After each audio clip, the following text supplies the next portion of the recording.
그동안 눌려왔던 주가가 그냥 순식간에 확 올라가면서 한 52불에 매수했던 주가가 한 달 만에 한 80에서 90불까지 올랐던 것 같아요. 반복된 악재는 좀 조심해야 되는 건데 마이너스 50% 손절 딱 끝냈죠.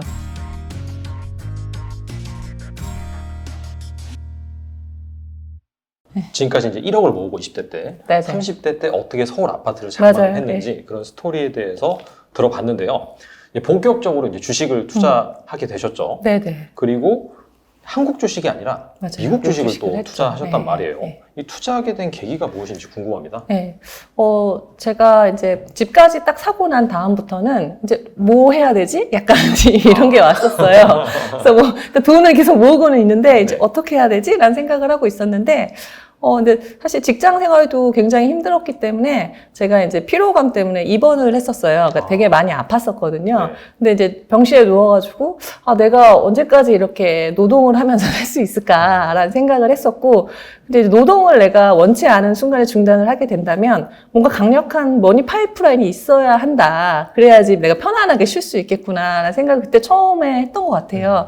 근데 당시에 또 이제 좀 친하게 지냈던 교수님이 한 분 계셨는데, 되게 투자를 굉장히 오래 하셨던 분이고, 주식 투자도 오래 하셨던 분이셨어요. 근데 저한테 미국 주식 한번 해봐라, 이런 말씀 그냥 던지셨죠. 근데, 너 이렇게 보니까 막 스타벅스 커피도 엄청 자주 마시고, 미국에 이렇게 익숙해 있는데, 왜 거기에 투자할 생각은 안 하니? 뭐 이런 말씀을 하셔서, 그래, 교수님이 저렇게 얘기해보니까, 뭐, 나도 할 수 있나? 뭐, 나 주식 투자 해본 적도 한 번도 없고, 영어도 못하고, 뭐 이런 걸 할 수 있나 싶어서 이제 좀 찾아봤죠. 미국 공부를 하면서 제가 처음 딱 본 게 이제 S&P 지수였어요. 근데 지수를 봤는데 한 70년 정도 때 시계열로 확 늘려봤을 때 물결로 이렇게 요동을 치긴 하는데 엄청 이렇게 쭉 올라가고 있는 거예요. 그래서 뭐야 이거는 들어가면 언제든지 벌 수 있는 거 아니야? 이런 생각이 들어서 약간 안정감을 느꼈어요. 그 지수 그래프를 보고. 그리고 이제 왜 이럴 수 있을까에 대해서 생각했을 때 미국은 이제 굉장히 주주 친화적이잖아요. 이렇게 주가가 좀 빠졌을 때는 자사주 매입을 한다든지 아니면 이제 뭐 배당을 준다든지 이런 식으로 해서 주가를 계속 부양하고자 하는 기업의 의지들도 느껴졌고 그리고 저희가 뭐 제가 IMF도 겪고 뭐 2008년도 리만 사태들도 이제 겪었을 때 그때 이제 중요한 자산 중에 하나가 뭐 금이기도 했지만 한편으로는 이제 달러였어요. 달러가 막 이렇게 상승하잖아요. 그래서 해지 수단으로서 이제 미국 달러를 가지고 있는 것도 나쁘진 않겠다. 그러니까 이런 생각들이 좀 조합이 되면서 그러면 한번 미국 주식 한번 투자 한번 해볼까 이렇게 하면서 공부를 그때 시작하게 됐죠. 네. 그렇죠. 사실 미국 주식 지수를 보면 계속해서 우상향하는 맞아요. 그림이 나오는데 한국은 막 이러잖아요. 네, 한국도 사실 봤어요. 그래서 코스피 지수를 봤는데 이제 위를 받으면 이렇게 뭔가 정을 맞고 계속 떨어지는 거예요. 그래서 이게 박스권 안에 있다고들 하죠. 그래서 그 얘기는 사실 난이도가 높다는 거거든요. 미국 주식은 웬만한 주식에 투자했을 때 평타를 칠 수 있다면 한국 주식은 잘 골라야 되는구나라는 게 되게 중요했죠. 그래서 저는 이제 초심자고 실력도 없으니까 이런 시장보다는 좀 큰 시장에 내가 투자하는 게 더 마음이 편하겠다. 그렇게 생각을 했던 것 같아요. 그러면은 미국 주식을 투자한 시기는 언제예요? 2008년도에 처음 이제 공부를 해야겠다라는 생각이 2008년도요? 2018년도. 2018 네, 2018년. 네. 집 사고 한 2년 정도 지나고 약간의 목돈을 또 모았어요. 근데 모으고 나서는 이제 목돈 한 5천만 원 정도 모아놓고 이제 미국 주식 한번 해봐야겠다 해서 18년도에 공부를 막 시작했고 19년도부터 막 매수를 해보기 시작했죠. 네. 근데 제가 이제 생각이 드는 거는 네네. 2018년까지 약간 좀 계속해서 강세장이 이어가다가 네네. 그때 한번 미중 무역 분쟁 터지고 네네. 그 다음에 연준에서 금리 계속해서 올리는 그런 가운데 그때부터 막 조정 받았거든요. 네네. 그래서 아마 한 S&P 500이나 뭐 나스닥 지수 기준으로 네네. 20% 가까이 조정이 나온 걸로 알고 있거든요. 네네. 그럼 그때 이제 어떻게 되신 거예요? 딱 그걸 보고 들어가신 거예요? 아니면 그런 건 아니었고요. 네. 일단 미국 주식을 투자해야겠다라는 생각이 들었기 때문에 당시 처음에는 이제 막 이것저것 사지 않고 이제 뭐 테크 주식 중에 뭐 아마존 한 주 사보고 뭐 애플 한 주 사보고 뭐 이렇게 해보다가 본격적으로 공부를 해서 들어가게 된 건 2019년 3월이었는데 저는 이제 당시에 이제 어떤 그 좀 뭐라고 표현해야 되지? 어떤 그 투자 테마들이 있는 것들을 들어갔었어요. 예를 들면은 뭐 제가 뭐 2019년 3월에 퀄컴 투자를 했을 때만 해도 이제 뭐 5G 테마 같은 게 있었었고 그러니까 전체적인 지수에 대해서 솔직히 말하면 그때 어느 어느 정도였는지가 기억이 잘 안 날 만큼 어떤 그 제 개별 기업들에 투자를 했었던 것 같아요. 물론 잘된 투자도 있고 네. 폭망한 투자들도 있고 예, 하긴 하지만 예, 개별 기업들에 대해서 이제 기억이 나는 것 같아요. 예. 확실히 약간 가치 투자를 명확하게 지향하셨나 봐요. 네, 뭔가 당시에도 주가를 예, 본다기보다도. 예, 주가보다는 이제 어떤 테마가 있어야 한다라는 생각을 해서 그 테마에 부응하는 상품을 찾는 방식으로 예, 투자를 했었고 이제 좀 제가 이해하는 것들 그리고 공부했을 때 무슨 말인지 알겠는 것들에 대해서 했었죠. 예. 그럼 약간 탑다운식으로 접근을 하신 거네요. 어떤 산업이 뜰 거다. 예, 여기 예, 핵심적인 무엇이다. 그런 것도 있었고, 네. 주식 처음, 사실 시작했을 때는, 뭐, 미국 주식 아무것도 모르니까, 맨 처음에는 그 미국의 그 11개 산업 분류군이 있잖아요. 예, 뭐, IT, 뭐, 에너지, 소재 이런 것들이 있는데, 11개 산업 분류군에서 대표 기업들을 그 한 1위부터 10위까지 쭉 뽑아가지고, 뭐 하는 기업들인지 다 공부를 했었어요. 그래서 뭐, 자세히 뭐 공부를 할 능력도 안 됐었고, 뭐, 잘 모르지만 대충, 뭐 헬스케어에는 뭐 전슨앤존슨이 있고 머크가 있고 뭐 어떤 뭘 하는 기업이고 뭐 어느 정도 배당을 주는 기업들. 그래서 크게 이제 산업 분류에 대한 기업들에 대해서 이해를 한 다음부터는 제가 되게 집중적으로 봤던 거는 산업 리포트였어요. 예, 산업 리포트도 되게 종류가 많잖아요. 근데 뭐 유전자 편집 리포트 읽어도 저 무슨 말인지 하나도 모르겠거든요. 그래서 그런 거는 이제 봐도 모르니까 그냥 제끼고 제가 읽었을 때 알 수 있는 리포트들에 집중을 했어요. 예를 들면 2019년도에 제가 봤던 리포트가 뭐 AR, VR 시대가 온다. 뭐 이런 리포트들이었거든요. 사실 지금 뭐 치환시키면 뭐 메타버스가 온다. 뭐 이런 거랑 같은 거죠. 그래서 그런 산업 리포트들을 봤을 때 보고 나서도 어떤 분야에 관심이 가요. 이제, 요 분야가 좀 뜨겠네. 괜찮겠네. 그리고 이 분야에서 뭐 독점 기업이 뭐가 있네. 이렇게 해서 이제 그런 기업들을 미리 좀 공부를 해놨다가 그 기업들에 뭔가 이슈가 있거나 이랬을 때 들어가서 이제 사는 거죠. 네, 바로바로 사지는 않았고요. 이슈가 있었을 때 산다는 것 자체는 어떤 의미일까요? 예를 들면은, 뭐 AR, VR 산업 제 리포트가 그걸 읽었을 때 이제 앞으로 이제 게임 사업이 되게 좋을 수 있겠다 그런 생각들을 했었고 당시 이제 게임 산업 관련한 그런 리포트를 보면서 게임 개발 업체들의 제가 찾아봤을 때 당시 제 눈에 띄었던 기업이 유니티였어요. 예, 게임 개발 엔진 예, 사업이었잖아요. 그때 그 기업이 그 산업에서 그 에픽 게임즈랑 딱 그 산업을 양분하고 있어요. 그래서 독점성이 상당히 있었고 만들어진 게임들 중에서 뭐 PC나 모바일이나 이제 콘솔 게임 중에 50% 이상이 유니티 그 개발 엔진으로 개발되고 있다. 이런 내용들이 있었어요. 그래서 저는 이제 독점성을 되게 중요시 봤기 때문에 유니티가 되게 괜찮네 라는 생각을 했었고 유니티 기업을 보면서 당시 이제 한글 기사를 막 검색을 해봤더니 유니티가 한국지사가 있더라고요. 그래서 한국지사에서 뭘 하는지 또 들어가서 막 봤죠. 근데 봤더니 뭐 이렇게 건물 모델링 그리고 이제 자동차 이렇게 디자인 요렇게 해서 유니티가 게임 산업이 아니라 3D 이쪽으로도 굉장히 확장성이 있네라는 걸 느꼈고 당시에 뭐 라이온킹 뭐 7사에도 유니티를 썬다 뭐 이런 기사들이 있었어요. 그래서 이 기업 되게 괜찮다라는 생각을 해놓고 이제 혼자 이렇게 메모를 좀 해놨죠. 이제 정리 관심 기업 노트라고 해서 막 써놓고 2019년도에는 유니티가 상장되어 있지 않았었어요. 그래서 이제 언젠가 얘가 상장을 하면 나는 얘를 꼭 사야겠다 이런 생각을 하고 있었고 그 1년이 지났을 때 그게 상장을 했죠. 2020년 9월에 상장을 했어요. 그래서 저는 이제 망설일 거 없이 그때 어느 정도 공부를 해놨으니까 바로 들어갔거든요. IPO 하는 당일에. 근데 IPO 하는 당일에 52불 정도에 아마 그 IPO 프라이스가 그렇게 됐었는데 제가 그때 아마 워렌 버핏이 스노우플레이크 상장하는데 투자했다고 하면서 예, 그때 되게 비슷한 시기에 하면서 이제 이쪽으로 완전히 그 스포트라이트가 쏠렸죠. 그래서 스노우플레이크는 몇 배씩 상승에 막 올랐는데 유니티는 공모가에서 크게 벗어나지 않았어요. 그래서 한 68불인가? 그때 샀던 것 같아요. 그래서 저는 이제 그 가격에 되게 잘 샀다는 생각을 했죠. 그리고 석 달쯤 지나서 그게 한 160불까지 갔을 거예요. 그래서, 그런 식으로 뭔가 이제 미리 좀 공부를 다 해놓고, 뭔가 어떤 때가 왔을 때, 제 기준에 봤을 때 좀 괜찮다 싶으면은 그때 이렇게 매수를 했었던 것 같아요. 네. 약간 뭐, 가격적인 측면이라든지 네네. 그런 것들을 따져봤을 때 네. 지금은 매수 구간이다 라고 네네. 해서 매수를 하셨다. 네. 그렇게 이해할 수가 있겠네요. 맞아요. 네.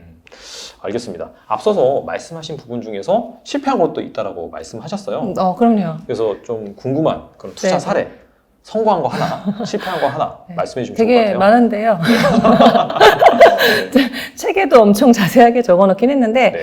이제 산업 분야 공부를 하고, 그리고 제가 이제 꼭 놓치지 않고 봤던 그 리포트가 CES 리포트였어요. CES? 예, 네. 그게 매년 1월에 라스베가스에서 가전제품 그쵸. 관련 행사들을 하잖아요. 네. 근데 저는 그게 되게 재밌더라고요. 그래서 나오면은 이제 증권사에서 리포트들도 잘 써서 주세요. 그러면 이제 인터넷에 들어가가지고 그런 거 찾아서 보고. 그래서 그렇게 이제 중간중간 산업 리포트나 그런 CES 보고서들을 보면서 이제 관심 있는 그런 분야에 대해서는 어떻게 산업이 가고 있는지에 대해서 생각을 좀 봤었던 것 같고, 그러던 와중에 이제 제가 가장 뭐 짧은 기간 안에 좀 돈을 벌었을 수 있었던 초기 투자 중에 이제 퀄컴이 있었고요.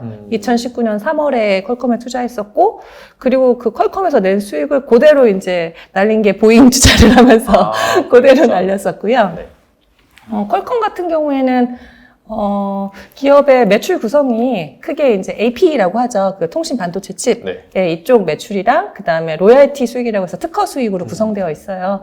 그리고 이제 매출 구성이 그런데 제가 당시 퀄컴 투자할 때 그 테마가 5G였거든요. 네. 그래서 퀄컴 주가가 언제 이렇게 구조적으로 확 성장을 하냐면 핸드셋이 고체될 때 크게 성장을 했었어요. 예를 들면 3G에서 4G로 바뀔 때 그 퀄컴이 매출이 확 올랐었거든요. 그래서 그때 이제 2019년도에 한창 5G 얘기가 있어서 그럼 얘도 이제 4G에서 5G로 가니까 한번 큰 모멘텀을 탈 수 있겠다. 이런 생각을 해서 퀄컴에 관심을 가졌고, 매출 구성도 그렇지만 이제 뭐 AP 그 통신칩 중에서는 상당히 40% 이상 시장의 독점력을 갖고 있었고, 그리고 이제 5G 칩이 만들어지면은 그 당연히 칩 단가가 올라가니까 매출이 좋아질 수밖에 없다는 생각도 있었어요. 네. 그리고 퀄컴이 그 로열티 받는 방식이 좀 독특한데, 로열티를 이 스마트폰 가격, 그러니까 도매가에 비례해서 받아요. 근데 만약에 스마트폰이 가격이 비싸지면은 퀄컴이 더 수익이 많아지는 거죠.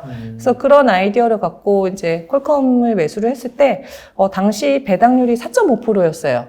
배당 수익이 말도 안 되는 좋네요. 되게 높은 수준이었는데, 그때 당시에 제가 매수를 했을 당시에 되게 눌려 있었어요, 퀄컴 주가가. 사실은 애플이랑 소송을 하고 있었거든요.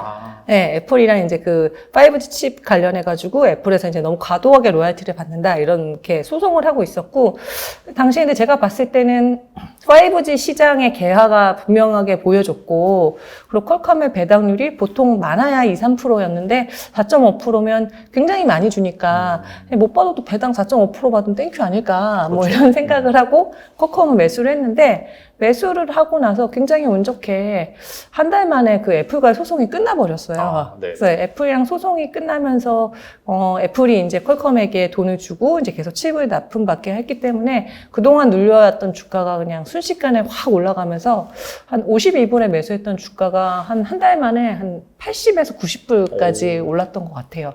그래서 당시에는 뭐 더 들고 있어도 괜찮을 것 같은 주식이었는데, 이제 주식이 한 번에 확 오르면 약간 휴지기를 갖거든요. 그러니까 네. 식혀내는 시간들이 필요하니까 약간 그래도 이제 옆으로 조금 이렇게 흘러가는 시간이 있을 수도 있겠다 싶어서 그때 매수하고 이제 바로 수익을 얻을 수 있었죠, 퀄컴은.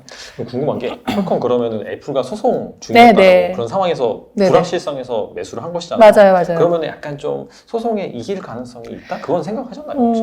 그러니까 그 소송이 되게 오래되고 있더라고요. 그리고 이제 제가 그 퀄컴을 공부했을 때는 퀄컴이 그 로열티가 상당히 파워풀했어요. 그 이쪽에 칩에 대한 기술도. 그래서 그걸 이렇게 한 번에 빨리 그걸 그 5G 칩을 누군가가 이제 대체할 수 있을까라는 생각이 들었고, 또 다른 거는 이제 애플에서 뭐 아니더라도 충분히 5G 칩을 요구하는 곳은 많기 때문에 어느 정도 이제 시장은 확보돼 있다 그 생각도 들었었고요. 당시 사실 애플은 그 인텔한테 좀 만들어 보라고 막 하고 있는 상황이었어요. 근데 결국 인텔이 못 만들었죠. 예. 그래서 이제 소송이 이렇게 빨리 끝났고, 당시에 이제 애플이 5G 그 폰 출시를 막 늦춰지는 상황이었어요. 그러니까 더 미루기도 상당히 애매한 상황. 삼성전자에서는 폰이 나오고 있었으니까요.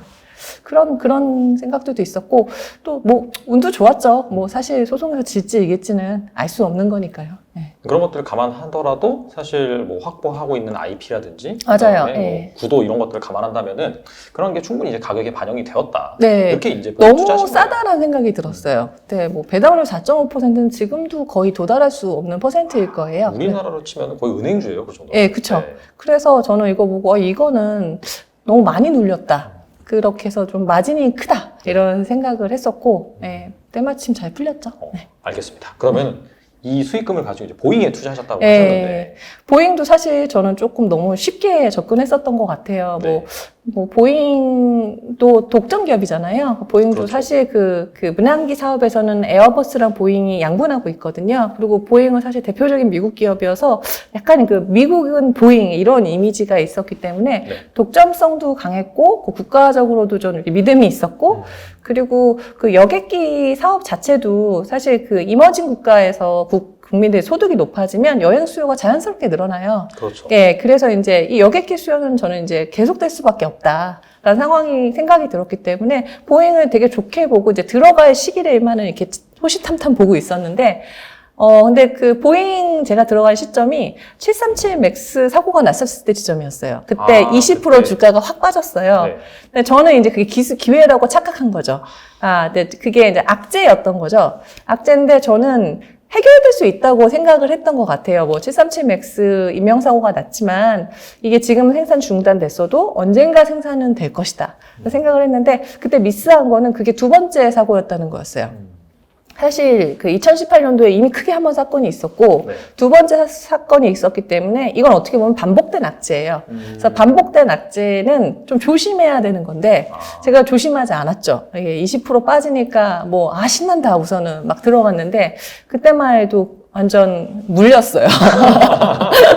그리고 물리고 나서도 사실 뭐 충분히 이렇게 나와도 되는 시점들이 있었어요. 근데 뭐 크게 빠지진 않았거든요. 제가 사놓고 그냥 옆에 이렇게 약간 심정지 하듯이 계속 가고 있었어요. 근데 저는 이거 737 맥스 다시 생산 가동되면 분명히 튈 거야 생각을 하고 있었는데 이제 튀지 않고 내부 문건이 막 나왔죠. 이게 737 맥스가 원래 사고가 있었었는데 이런 은폐했다. 이런 결함을. 네. 그러면서 또 한 번 이제 또 내려가고 그리고 내려간 다음에도 꿋꿋이 기다렸어요. 아니야. 이거는 잘 될 수 있어. 이렇게 생각을 했었는데 반복되는 악재에서 재앙을 만났어요. 코로나. 예. 그래서 코로나를 맞고 나서 정말 주가가 4분의 1 토막이 됐어요. 320불에서 89불. 그걸 보면서 이제 제가 배웠죠. 이게 반복된 악재가 있는 기업에 정말 큰 코로나는 사실 보잉한테만 해당하는 문제는 아니었어요. 이거 완전 블랙스완이었어요. 예. 그랬을 때 뭔가 이제 어떤 맹점이 있는 기업에는 그게 훨씬 더 크리시가 큰 거죠. 그래서 얘는 좀 불안했는데 안 그래도 불안한데 코로나가 터졌고 또 코로나로 당연히 또 여행 수요가 줄어들었고 그래서 이제 코로나로 약간 빠지고 한 번 이렇게 바운스 했을 때 얼른 갔다 팔면서 마이너스 50% 손절 딱 끝냈죠. 예. 와, 근데 반등했을 때도 예, 이게 약간 데드캣 바운스처럼 살짝 빠지고 살짝 올라갔다가 또 옆으로 좀 이렇게 갔는데 너무 많이 빠졌으니까 사실 한 번은 반등하겠지 기다리고 있다가 사실 마이너스 50% 손절도 상당히 쉬운 그런 결정은 아니었지만 제 기준에는 이제 장기전으로 갈 것 같았어요. 이거 계속 옆으로 흐르겠구나. 뭐 300불까지 가진 못하겠구나 생각도 들었고 코로나라는 그 장기 악재에 737 맥스라는 또 다른 이제 악재가 있는 이런 기업은 쉽게 풀릴 수가 없겠다라고 하고 이제 실패를 인정하고 매도를 했죠. 예.